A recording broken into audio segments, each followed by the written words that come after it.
Hi everyone, welcome to Biologic Learners.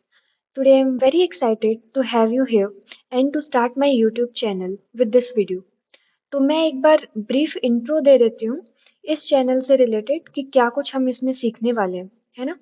तो हम cover करने वाले हैं microbiology, molecular biology, microbial physiology, जो कि आपको मोस्टली माइक्रोबायोलॉजी के कोर्स में कवर करवाए जाते हैं।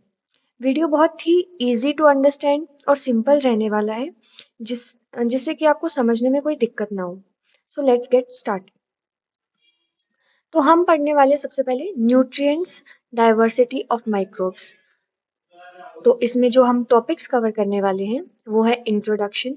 सबसे पहले हम उसके बारे में देखेंगे, फिर इम्पोर्टेंस ऑफ न्यूट्रिएंट्स, फिर क्लासिफिकेशन ऑफ न्यूट्रिएंट्स। सो सबसे पहले न्यूट्रिशन देख लेते हैं कि ये होता क्या है। ये एक प्रोसेस है by which organism obtain and utilize the necessary substances for growth, metabolism and maintenance of life.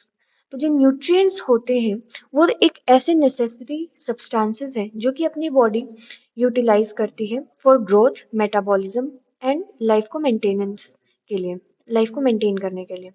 तो it involves the intake, assimilation and metabolism of nutrients, जो कि इंक्लूड करते हैं मैक्रोन्यूट्रिएंट्स जो कि कार्बोहाइड्रेट, प्रोटीन्स एंड फैट्स होते हैं, और कुछ माइक्रोन्यूट्रिएंट्स कंटेन करते हैं जो जैसे कि विटामिन्स एंड मिनरल्स।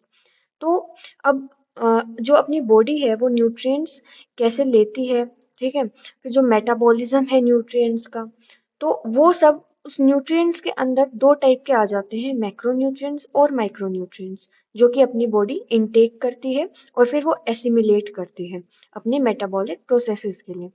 तो जो न्यूट्रिशन है वो एक एसेंशियल है फॉर एनर्जी प्रोडक्शन के लिए, सेलुलर फंक्शन के लिए और ओवरऑल हेल्थ के लिए अपनी बॉडी के अंदर और माइक्रो ऑर्गेनिजम्स के अंदर भी।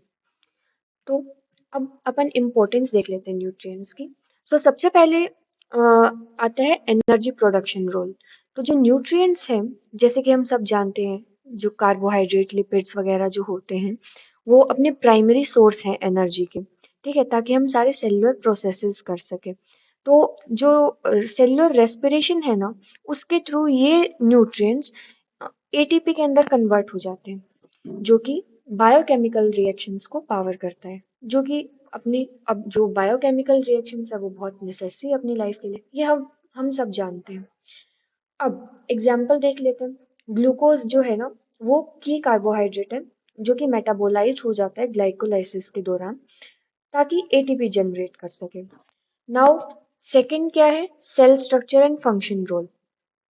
अब जो न्यूट्रिएंट्स होते हैं वो कंट्रीब्यूट करते हैं फॉर्मेशन ऑफ सेलुलर स्ट्रक्चर्स। अब जो प्रोटीन्स होते हैं वो एमिनो एसिड से बने होते हैं, वो एंजाइम की तरह भी काम करते हैं और स्ट्रक्चरल कंपोनेंट्स बनाने में और मॉलिक्यूल का ट्रांसपोर्ट करने के लिए भी प्रोटीन्स काम आते हैं। और जो लिपिड्स होते हैं वो असेंशियल होते हैं ताकि सेल मेम्ब्रेन बना सके। फॉर एग्जाम्पल, जो फॉस्फोलिपिड बाइलेयर है ना सेल मेम्ब्रेन की, वो बहुत क्रूशियल होती है सेलुलर इंटीग्रिटी मेंटेन करने के लिए, कम्युनिकेशन करने के लिए। मतलब कि जो दो सेल्स हैं उनके बीच में जो कम्युनिकेशन है ना, ट्रांसपोर्ट ऑफ मॉलिक्यूल्स, वो अपनी सेल मेम्ब्रेन के थ्रू ही होता है, और वो अपनी सेल मेम्ब्रेन फोस्फोलिपिड बाइलेयर से बनी होती है, बेसिकली लिपिड से बनी होती है। अब तीसरा आ जाता है मेटाबॉलिज्म रेगुलेशन रोल। अब जो न्यूट्रिएंट्स हैं वो मेटाबॉलिक पाथवेज में इन्वॉल्व हुए होते हैं, तो वो रेगुलेट करते हैं अपने सारे बॉडीली फंक्शंस को। This serves as substrate for enzymatic reactions and as a cofactor that enhance enzyme activity. अब ये सबस्ट्रेट की तरह भी काम करते हैं, ये एंजाइमेटिक रिएक्शंस के अंदर इन्वॉल्व हुए होते हैं, एज अ कोफैक्टर भी काम करते हैं ताकि एंजाइम एक्टिविटी को एनहेंस कर सकें। एग्जाम्पल देख लेते हैं। जो विटामिन है ना बी कॉम्प्लेक्स, वो भी सर्व करता है as a coenzyme in metabolic reactions और फैसिलिटेट करता है conversion of nutrients into energy. अब फोर्थ देख लेते हैं अपन कि इनका क्या इंपॉर्टेंस है। Growth and development role. अब जो एडिक्वेट न्यूट्रिएंट है ना जो अपन इनटेक करते हैं वो असेंशियल होता है ग्रोथ और डेवलपमेंट के लिए, ये हम सब जानते हैं, क्योंकि ऑर्गेनिज्म के लिए न्यूट्रिएंट बहुत ज़्यादा असेंशियल है ग्रोथ डेवलपमेंट के लिए। और इन जुवेनाइल फेजेस में भी जो न्यूट्रिएंट है वो सपोर्ट करता है cell division, cell differentiation, tissue formation. ये भी हमने अपनी लोअर क्लासेस में पढ़ा हुआ है। अब एग्जाम्पल्स देख लेते हैं। जो एसेंशियल फैटी एसिड्स हैं, एमिनो एसिड्स हैं, वो बहुत ज़रूरी हैं अपनी ग्रोथ ऑफ टिश्यूज़ के लिए, एनिमल्स और प्लांट दोनों में। फिर आता है इम्यून फंक्शन रोल। जो सर्टेन न्यूट्रिएंट्स होते हैं वो बहुत ही सिग्निफिकेंट रोल प्ले करते हैं ताकि अपना इम्यून सिस्टम को सपोर्ट कर सके, इन्हेंस कर सके बॉडी की एबिलिटी को, ताकि वो अपनी बॉडी इन्फेक्शंस और डिजीजेस से फाइट कर सके। जैसे कि विटामिन सी जो है वो बहुत ही इम्पोर्टेंट माना जाता है क्योंकि उसका जो रोल है वो कोलेजन सिंथेसिस के अंदर होता है और इम्यून रिस्पॉन्सेज में होता है। और जो जिंक है वो बहुत क्रिटिकल होता है इम्यून सेल्स को डेवलप करने में और उनका फंक्शनिंग करने में। अब जो सिक्स्थ है वो आता है मेंटेनेंस ऑफ होमोस्टेसिस रोल। अब जो न्यूट्रिएंट्स है वो हेल्प करते हैं फिजियोलॉजिक बैलेंस बनाने में ऑर्गेनिज्म के अंदर। अब वो रेगुलेटिंग प्रोसेसेस के अंदर भी हेल्प करते हैं, जैसे कि टेम्परेचर को रेगुलेट करना, पीएच लेवल को रेगुलेट करना, फ्लूइड बैलेंस को रेगुलेट करना। तो ये अपने जितने भी फिजियोलॉजिकल बैलेंस हैं उसको मेंटेन करने में न्यूट्रिएंट्स का बहुत ही इंपॉर्टेंट रोल है। जैसे कि एग्जांपल्स हो गए electrolyte like sodium and potassium, ये बहुत ही एसेंशियल है ताकि अपना ऑस्मोटिक बैलेंस बना रहे बॉडी के अंदर और प्रॉपर नर्व फंक्शन हो। फिर आता है डिजीज प्रिवेंशन रोल। अब जो प्रॉपर न्यूट्रिशन है ना वो अपने क्रॉनिक डिजीजेस के जो रिस्क है उसको कम कर सकता है और वो ओवरऑल हेल्थ को प्रमोट करता है। जो न्यूट्रिएंट्स हैं वो प्रोटेक्टिव इफेक्ट दिखाते हैं against oxidative stress and inflammation. Example देख लेते हैं एंटीऑक्सीडेंट्स जैसे कि विटामिन ई एंड सी वो और न्यूट्रलाइज फ्री रेडिकल्स वो रिड्यूस करते हैं डिजीजेस का रिस्क, जैसे कि कैंसर हो गया, हार्ट डिजीज हो गया। इनका जो रिस्क है उनको कम करने में काम आते हैं। अब आता है microbial growth and function role. Understanding the nutritional requirement of microorganism is vital for cultivating them into laboratory settings. और ये नॉलेज बहुत ही क्रूशियल होता है रिसर्च, बायोटेक्नोलॉजी और क्लिनिकल डायग्नोस्टिक के लिए। मतलब कि न्यूट्रिशनल रिक्वायरमेंट किसी भी माइक्रो ऑर्गेनिज्म का हम सीख सकते हैं और उनको लैब के अंदर हम रिसर्च के लिए भी अब वो नॉलेज हम रिसर्च के लिए काम में ले सकते हैं।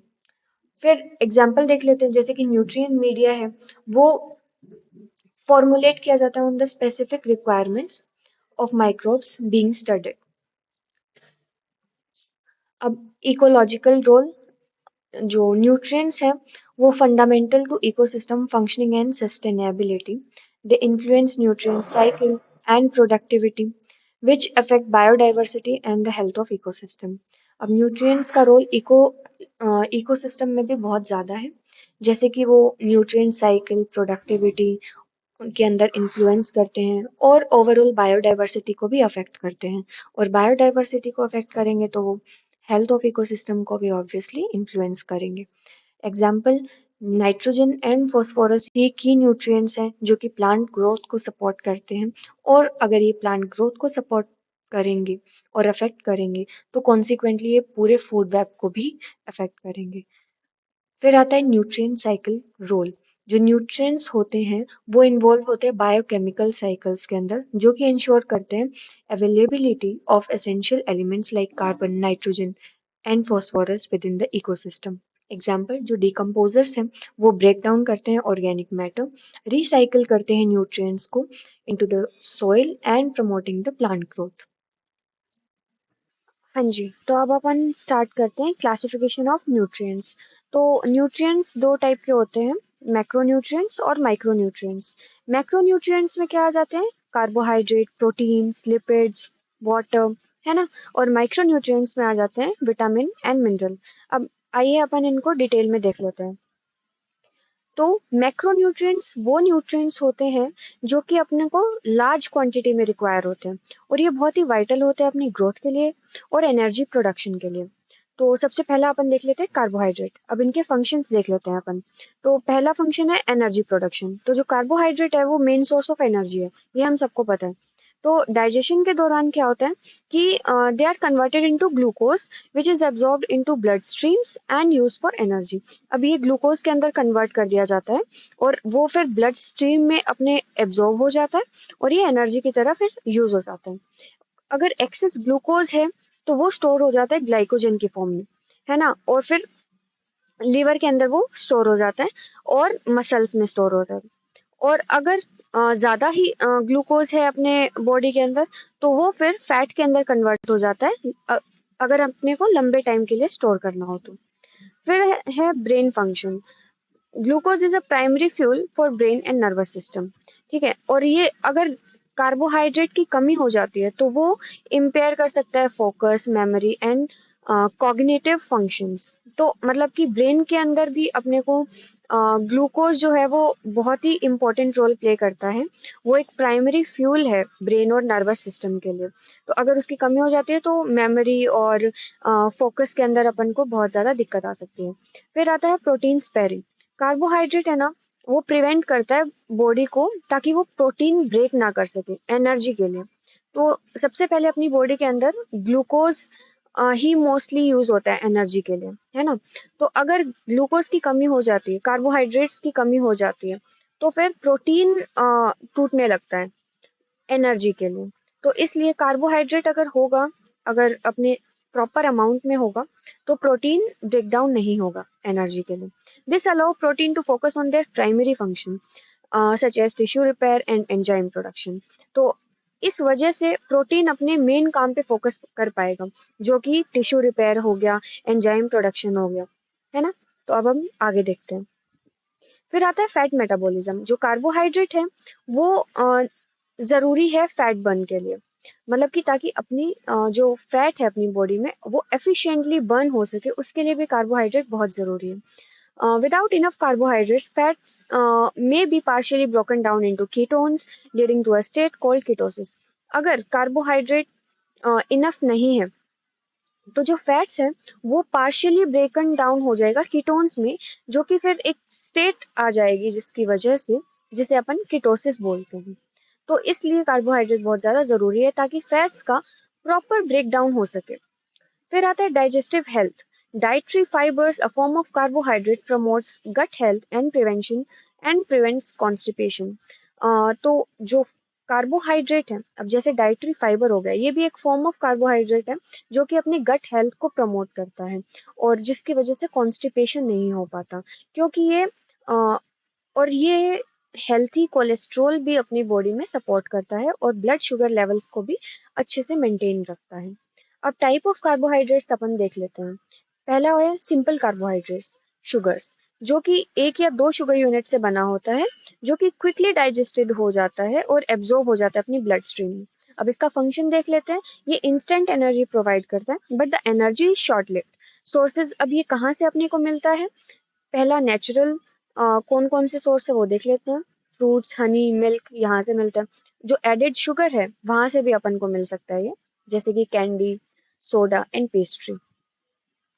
फिर एग्जाम्पल्स, मोनोसेकेराइड एंड डाइसेकेराइड। अब मोनोसेकेराइड के अंदर क्या आ जाता है, glucose, fructose and galactose. Disaccharides के अंदर क्या आ जाता है, सक्रोज, जिसे अपन टेबल शुगर भी बोलते हैं, lactose, milk sugar and maltose. Table sugar, lactose, milk sugar and maltose। Second type of carbohydrates हो गया complex carbohydrate. Starch and fibre आ जाते हैं इसमें।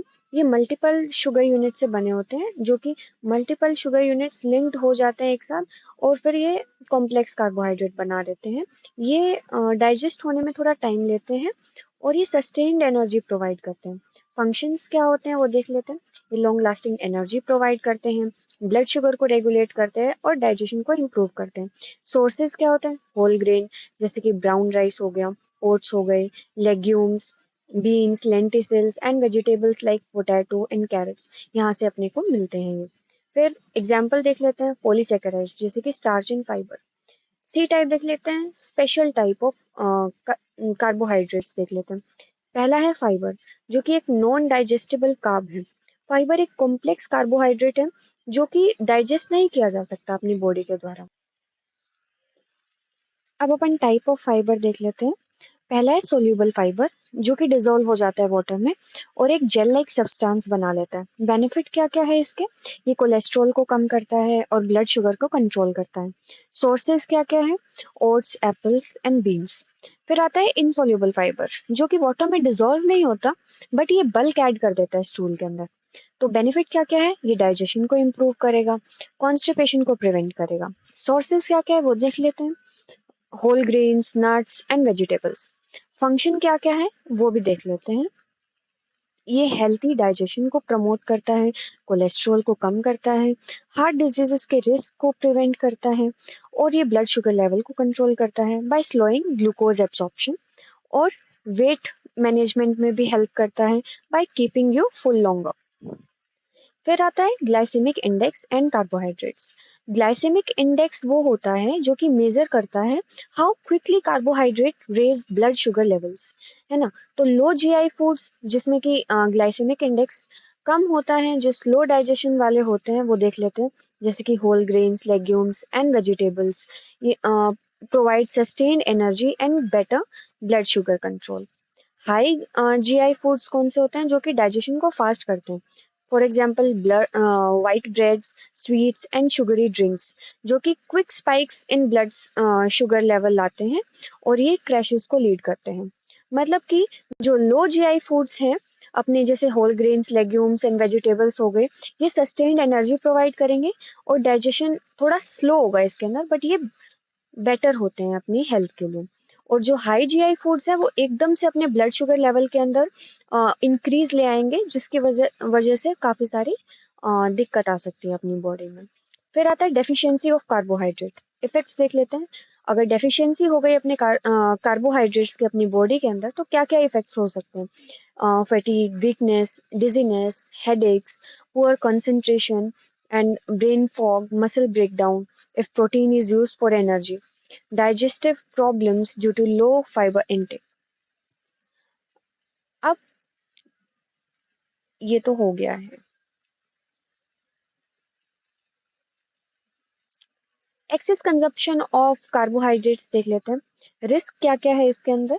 Wait gain due to excess glucose being stored as fat. अगर ज़्यादा carbohydrates अपन ने consume कर लिया तो अपना वेट भी बढ़ेगा, क्योंकि वो फैट की तरह स्टोर होने लगेगा अपनी बॉडी के अंदर। हाई ब्लड शुगर लेवल हो जाएगा, increase in the risk of diabetes, dental problems हो जाएंगी शुगरी फूड्स की वजह से, डाइजेस्टिव इश्यूज आने लगेंगे। सोर्सेज ऑफ कार्बोहाइड्रेट्स देख लेते हैं अपन। Whole grain, brown rice, oats,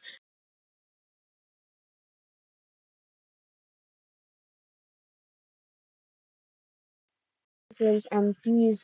fruits में आ जाते हैं apple, banana, oranges, berries. Dairy के अंदर मिल्क एंड योगर्ट, इन सब से अपन को कार्बोहाइड्रेट मिलते हैं। अब देख लेते हैं अपन प्रोटीन। तो फंक्शन देख लेते हैं पहले। पहला है ग्रोथ एंड रिपेयर। प्रोटीन जो टिश्यूज हैं उनको बिल्ड करने में और रिपेयर करने में हेल्प करता है, जैसे कि मसल, स्किन, ऑर्गन्स। ये एसेंशियल है ग्रोथ के लिए during childhood, adolescence and pregnancy. Enzyme production के अंदर भी ये बहुत यूजफुल है। प्रोटीन एंजाइम की तरह एक्ट करता है जो कि केमिकल रिएक्शन को स्पीड अप कर देता है अपनी बॉडी में, जैसे कि डाइजेशन हो गया, मेटाबॉलिज्म हो गया। थर्ड है हार्मोन रेगुलेशन। जो प्रोटीन है वो इन्वॉल्व होता है हार्मोन प्रोड्यूसिंग के अंदर, जो कि रेगुलेट करता है body processes. For example insulin हो गया, जो कि ब्लड शुगर को कंट्रोल करता है अपनी बॉडी में। फिर आता है इम्यून सपोर्ट। जो प्रोटीन है वो हेल्प करता है एंटीबॉडीज बनाने में, जो कि इन्फेक्शंस को फाइट करता है, इम्यून सिस्टम को स्ट्रेंथन करता है अपनी बॉडी में। फिर आता है ट्रांसपोर्ट एंड स्टोरेज। जो प्रोटीन है वो न्यूट्रिएंट्स, ऑक्सीजन, इनको कैरी करता है और काफी और सारे सब्सटेंसेस को भी कैरी करता है अपनी बॉडी में। जैसे कि हीमोग्लोबिन, ये भी एक प्रोटीन है जो कि ऑक्सीजन, CO2 को ट्रांसफर करता है अपनी बॉडी में। Sixth है energy source. When carbohydrate and fats are insufficient, protein can be broken down to provide energy. Calories provided 4 calories per gram. Seventh है maintains fluid and pH balance। जो protein है वो fluid balance को regulate करता है sales के अंदर, और बॉडी का जो पीएच लेवल है उसको मेंटेन करता है, ताकि एसिडिटी या एल्कलिनिटी ना हो। फिर आता है टाइप ऑफ प्रोटीन। सबसे पहला है कंप्लीट प्रोटीन। ये कंटेन करता है ऑल 9 एसेंशियल अमीनो एसिड्स जो कि रिक्वायर्ड होते हैं बाय द बॉडी। अब सोर्सेज देख लेते हैं। पहले तो एनिमल बेस्ड, जैसे कि meat, poultry, fishes, eggs, dairy products, and plant based are quinoa, soy, chia seeds. Second है इनकम्प्लीट प्रोटीन्स, जो कि लैक वन और मोर एसेंशियल अमीनो एसिड, जिसमें कि एक या ज्यादा एसेंशियल अमीनो एसिड की कमी है। अब सोर्सेज देख लेते हैं। पहले है plant based, beans, lentils, nuts, seeds and grains. B है solution, combining incomplete protein makes them complete. मतलब कि दो इनकम्प्लीट प्रोटीन को अगर अपन कंबाइन कर देते हैं तो वो कंप्लीट बना देता है। वो सॉल्यूशन के अंदर आ जाता है, जैसे कि राइस एंड बीन्स।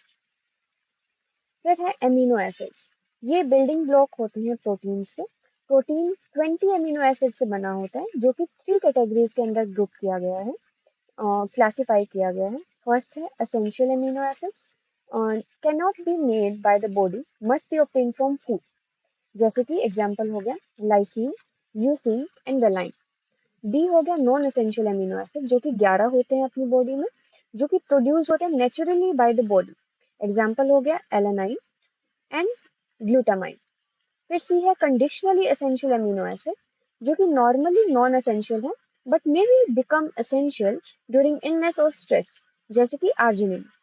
फोर्थ है sources of protein, animal based sources जो कि कंप्लीट प्रोटीन के अंदर आते हैं, वो आ गया eggs, chicken, fish, beef, diary जैसे कि मिल्क, योगर्ट एंड चीज।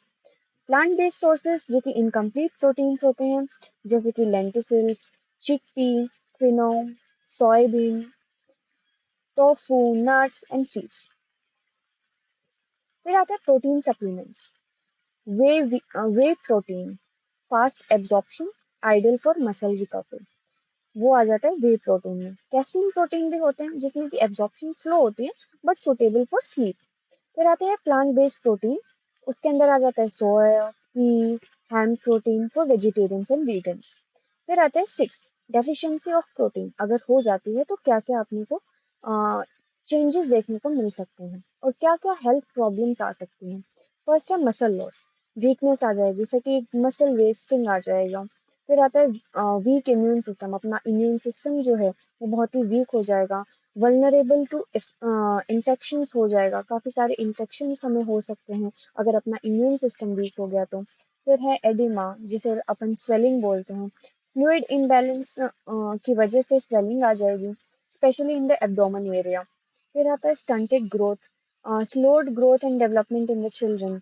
और फिर है hair, skin and nail problem, brittle hair, dry skin and weak nails. Sixth है कशवारकर, several protein deficiency causing swelling, poor appetite, and lethargy, commonly in malnourished children. फिर आता है excessive protein intake risk, क्या क्या हो सकता है। Although protein is essential, consuming too much can cause kidney strain. अगर excess protein किडनीज में बर्डन हो जाता है तो स्पेशली पीपल के अंदर लोगों के अंदर किडनी प्रॉब्लम आ सकती है। डिहाइड्रेशन हो सकता है, हाई प्रोटीन लेने की वजह से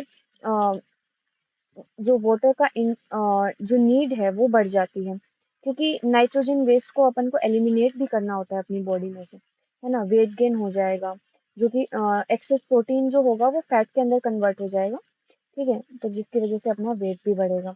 फिर डाइजेस्टिव इश्यूज आ जाएंगे, कॉन्स्टिपेशन आ जाएगा due to low fibre intake from protein heavily diets. फिर अपन पढ़ते हैं लिपिड्स, जिन्हें फैट्स भी बोलते हैं। Lipids are a group of macronutrients that include fats, oil, waxes, and steroids. They are insoluble in water but soluble in organic solvents.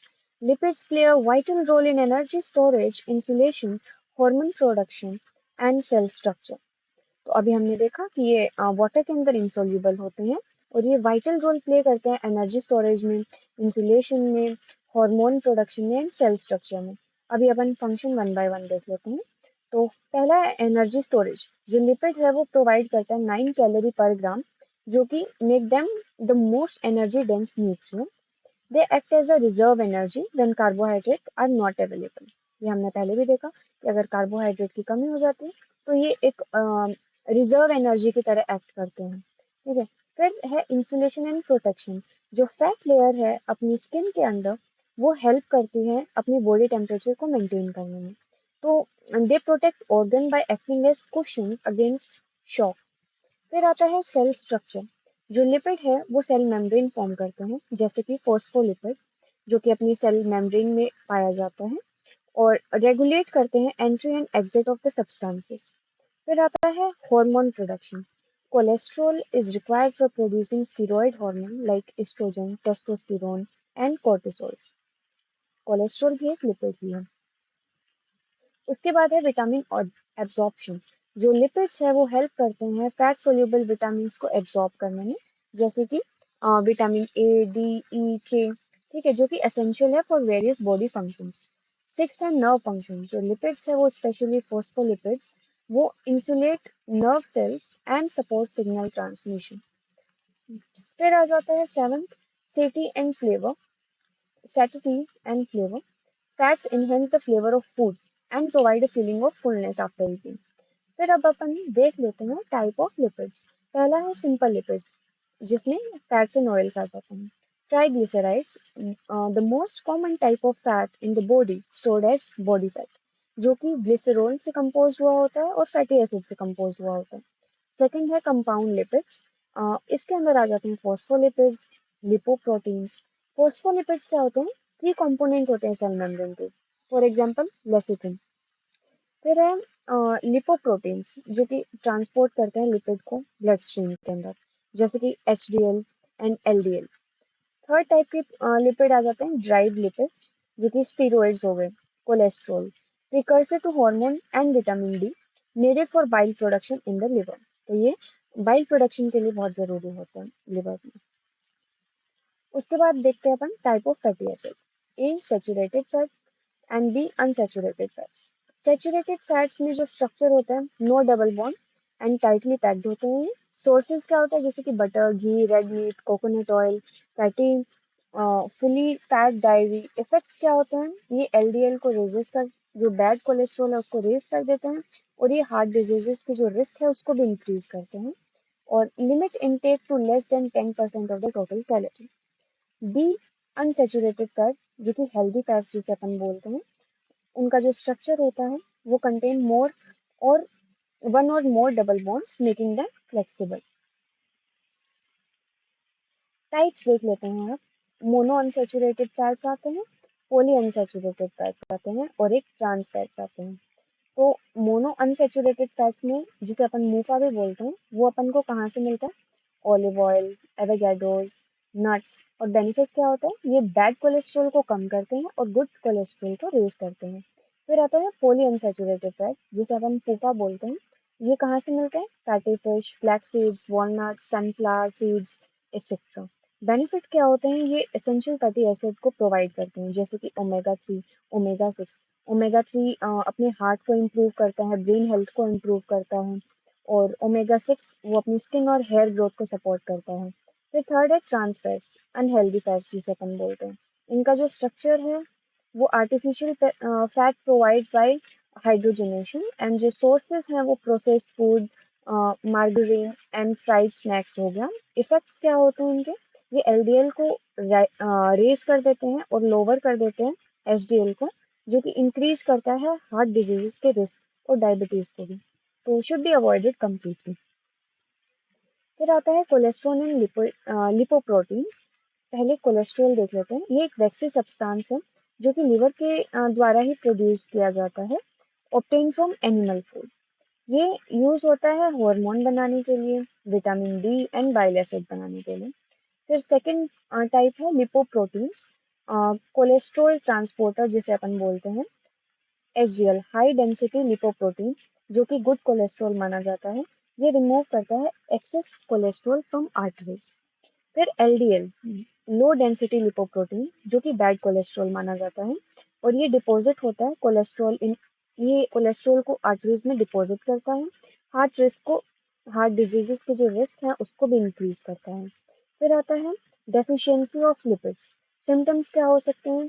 Dry, flaky skin, hair loss, brittle nails, hormonal imbalance, and infertility. Poor brain functions, memory loss, weak immune system, vitamin deficiency, A, D, E, K, due to poor absorption. फिर है, अगर access consumption हो गई lipids की तो क्या risk हो सकते हैं वो देख सकते हैं अपन। पहला है obesity, excess calories body fat as a body fat store की जा सकती हैं। हार्ट डिजीजेज, जो हाई लेवल है सैचुरेटेड फैट्स के, कोलेस्ट्रॉल के, वो आर्टरी ब्लॉकेज ले आता है। फिर डायबिटीज, एक्सेस फैट जो है वो इम्पेयर कर देता है इंसुलिन की सेंसिटिविटी को। फिर फैटी लिवर डिजीजेस, जो एक्सेस फैट है वो एक्यूमुलेट हो जाता है लिवर में। फिर है सोर्सेज ऑफ लिपिड्स, वो देख लेते हैं। मोनो अनसैचुरेटेड फैट्स में क्या आ जाता है? Oil, olive oil, avocado, almonds. And फिर पॉली अनसैचुरेटेड फैट्स में आ जाता है fatty fish, walnut, flax seeds, salmon. Sixth sorry C है ओमेगा 3 सप्लीमेंट्स, कौन से हैं? Fish oil capsules. फिर अपन देख लेते हैं वाटर। अब ये तो अपन सब जानते हैं कि इसके फंक्शंस क्या क्या हो सकते हैं: hydration, temperature regulation and nutrient transport. Calorie provided 0 calorie पर ग्राम, कोई कैलोरी प्रोवाइड नहीं करता। बॉडी के अंदर रोल क्या क्या है इसका? बॉडी टेम्परेचर को रेगुलेट करता है, डाइजेशन में हेल्प करता है, न्यूट्रिएंट एब्जॉर्प्शन में हेल्प करता है, ये टॉक्सिन्स को रिमूव करता है, और जॉइंट लुब्रिकेशन में भी सपोर्ट करता है। बॉडी वॉल्यूम और सर्कुलेशन में मेंटेन करता है। सोर्सेज क्या क्या है? Drinking water, fruits like watermelon and vegetable like cucumber, इनसे अपन को वाटर मिल सकता है। और डेफिशिएंसी सिम्टम्स क्या क्या हो सकते हैं? डिहाइड्रेशन के अंदर headache, fatigue, dizziness and dry skin. और अगर एक्सेस कंजम्पशन हो जाता है, जो कि रेयर होता है, बट अगर हो जाए तो वाटर इंटॉक्सिकेशन, और जो कि इलेक्ट्रोलाइट इम्बैलेंस भी लीड कर सकता है। फिर आता है माइक्रो न्यूट्रिएंट्स। ये वो न्यूट्रिएंट्स होते हैं जो कि स्मॉल अमाउंट्स में रिक्वायर होते हैं, बट बहुत ही क्रूशियल होते हैं फिजियोलॉजिकल फंक्शंस के। में आ जाते हैं विटामिन्स।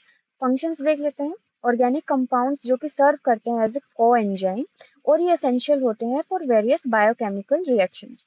कैटेगरीज देख लेते हैं। वाटर सोल्यूबल विटामिन जैसे कि बी कॉम्प्लेक्स, विटामिन सी, और फैट सोल्यूबल विटामिन हो गए विटामिन ए, डी, ई, के। फिर आते हैं मिनरल्स।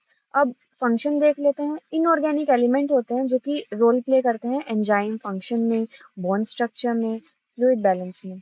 टाइप्स देख लेते हैं। मेजर मिनरल्स जैसे कि कैल्शियम, पोटेशियम, मैग्नीशियम, और ट्रेस मिनरल्स हो गए आयरन, जिंक एंड सेलेनियम। अब वन बाय वन हम इन्हें डिटेल में पढ़ते हैं। फर्स्ट है विटामिन। फैट सोल्यूबल विटामिन जो कि स्टोर होते हैं फैट टिश्यूज एंड लिवर में।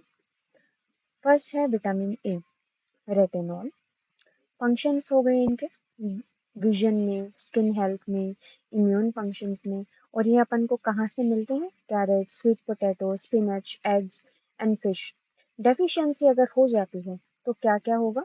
Night blindness, dry skin, weakened immunity. फिर सेकंड है विटामिन डी, जिसे अपन कैल्सीफेरोल बोलते हैं।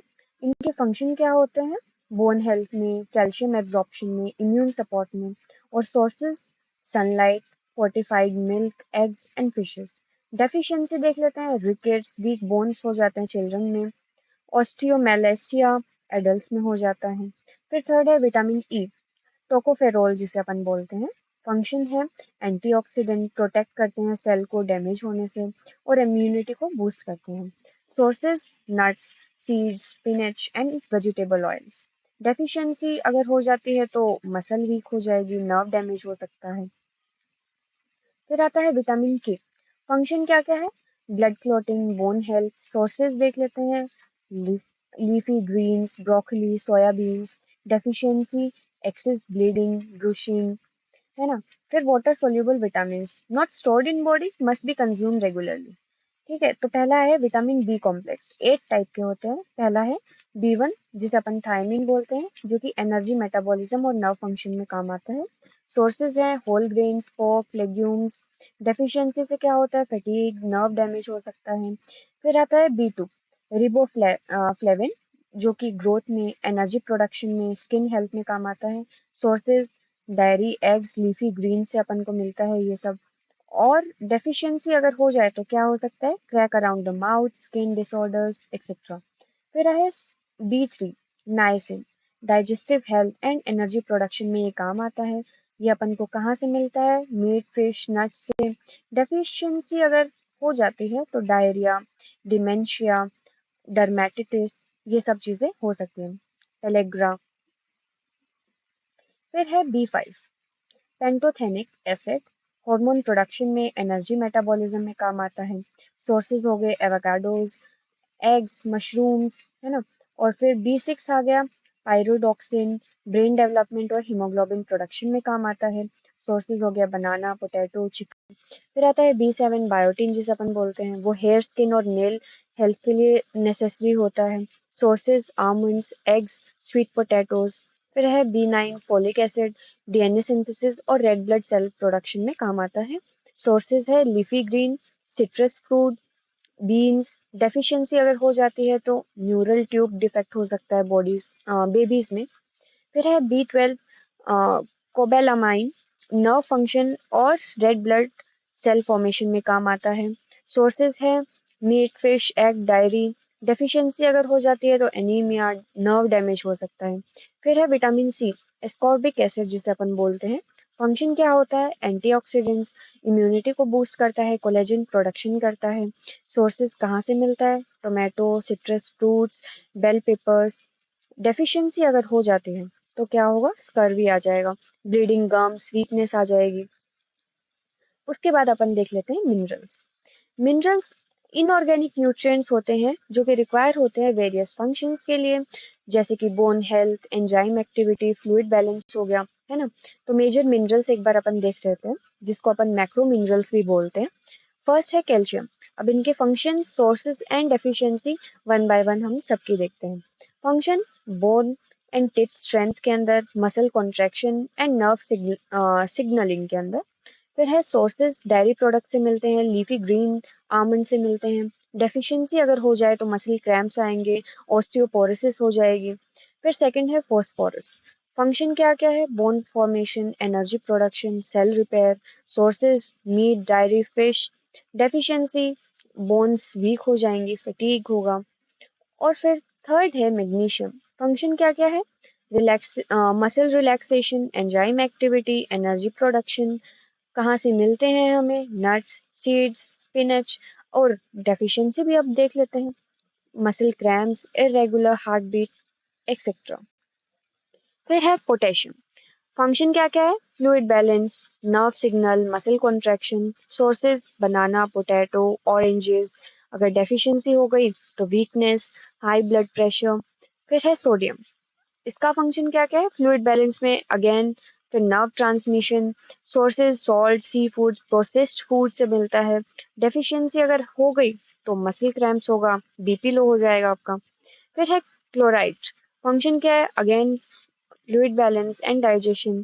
फिर है sources, table salt and vegetables. Deficiency हो गई तो डिहाइड्रेशन हो जाएगा, फटीग होगा। सल्फर, प्रोटीन सिंथेसिस और डिटॉक्सिफिकेशन के लिए काम आता है। और सोर्सेज क्या क्या है? Meat, fish, egg. अब देखते हैं ट्रेस मिनरल्स जिसे अपन माइक्रो मिनरल्स बोलते हैं। तो पहला है आयरन। अब फंक्शन क्या क्या है? हीमोग्लोबिन प्रोडक्शन में, ऑक्सीजन ट्रांसपोर्ट में। सोर्सेज कहाँ कहाँ से मिलता है? Red meat, bean, spinach. And अगर इसकी डेफिशिएंसी हो गई तो एनीमिया एंड फटीग हो जाएगा। फिर है जिंक। फंक्शन क्या क्या हो गया? Immunity, wound healing, DNA synthesis. कहाँ से मिलता है? Shellfish, seeds, meet.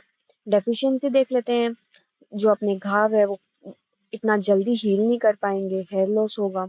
फिर है आयोडीन। अब इसका फंक्शन क्या क्या है? थायराइड हार्मोन प्रोडक्शन करता है, मेटाबॉलिज्म में हेल्प करता है। Iodised salt, seafood and dairy से अपने को आयोडीन मिलता है।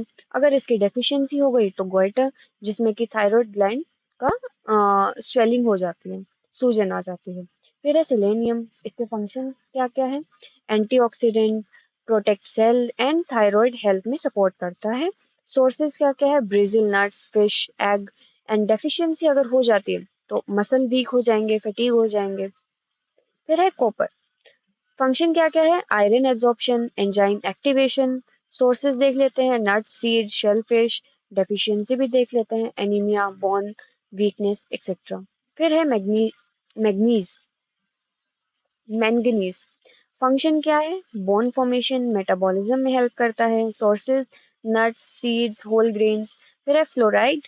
इसके फंक्शन और सोर्सेज देख लेते हैं। पहला है, ये टूथ डिके को प्रिवेंट करता है, बोन्स को स्ट्रेंथन करता है, और ये अपन को वाटर, फिश, टी से मिलता है। फिर है क्रोमियम। इसके फंक्शन है ब्लड शुगर लेवल को रेगुलेट करता है, और ये ब्रोकली, मीट, होल ग्रेन से अपन को मिलता है। फिर है मोलिब्डेनम। इसके फंक्शन है एंजाइम एक्टिवेशन में हेल्प करता है, डिटॉक्सिफिकेशन में हेल्प करता है और ये लेग्यूम ग्रेन से नट से मिलता है अपन को। Thank you everyone. अगर आपको ये वीडियो पसंद आया हो, इजी लगा हो तो please subscribe and hit the like button. Thank you so much.